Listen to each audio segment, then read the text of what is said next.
Hello everyone and welcome to my Synth Story episode 2, in which we'll have a look at what happened on my YouTube channel in 2012. Around that time I learned about MIDI and how to use Ableton Live as a sequencer for hardware instruments like my MicroKorg, and together with an APC controller, a MIDI keyboard and a properly set up Ableton Live default project, I could really jam comfortably without sitting in front of the screen too much. Of course I made a video explaining that setup called How I Jam.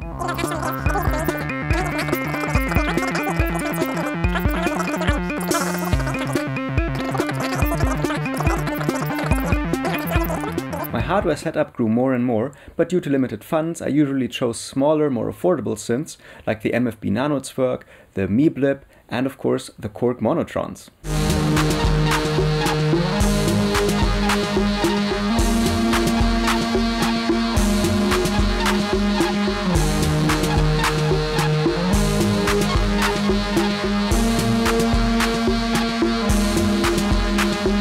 The Monotrons really kicked off that era of cheap and portable synths and were quickly followed by the Monotribe and later the Korg Volcas. Looking for more tiny affordable synths, I stumbled across a newly released Arduino-based device called the FraAngelico, made by two art students in the Czech Republic. Maybe you recognize them.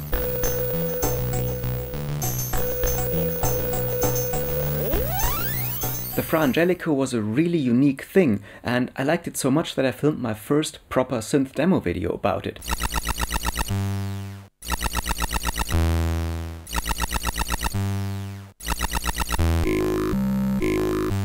The Standuino boys saw that video and then contacted me about working together in the future. So just like that, my first synthesizer manufacturer relationship was established.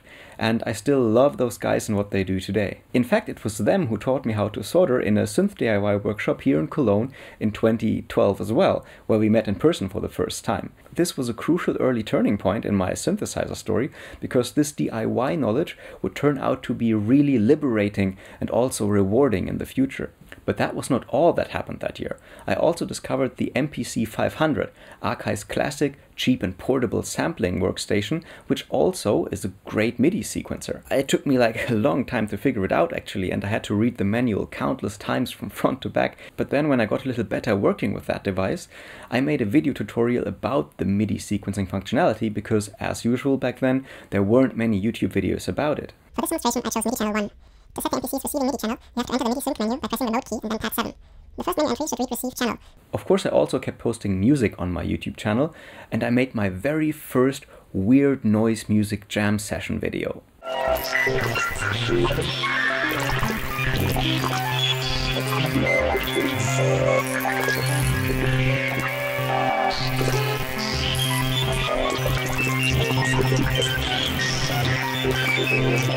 You might be able to guess what happened next. Eurorack! Wow, yeah. So I was lusting after Eurorack for a while already, but I could not possibly afford a proper system. So I had this amazing idea how to start very small. But in hindsight, also in the weirdest way imaginable. I thought I would build a Doepfer Eurorack Theremin, and while I, saved up to buy more modules, I would simply learn how to play that thing. And, well, it looked like this. What could possibly go wrong?